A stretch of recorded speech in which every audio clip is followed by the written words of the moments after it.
এ মা, দেখো কত সুন্দর ফুল ফুটেছে আমার গাছে। ছোট্ট একটা বারান্দা, একটুও রোদ আসে না, শুধু সকালবেলা রোদ আসে।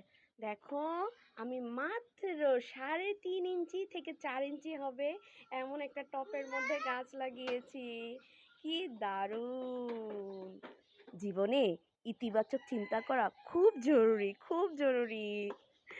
কি লাগছে, মনে হচ্ছে কি এটা একটা ছোট্ট বাগান আমার জন্য। আমার যে কি ভালো লাগছে।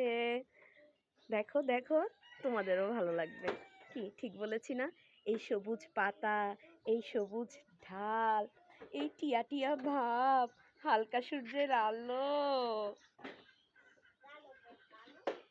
সবাইকে একটা হলেও গাছ লাগানো উচিত। তার সামর্থ্য, তার পরিবেশ আর তার ব্যস্ততার উপর ভিত্তি করে।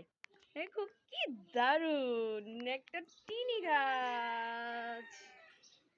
9 o'clock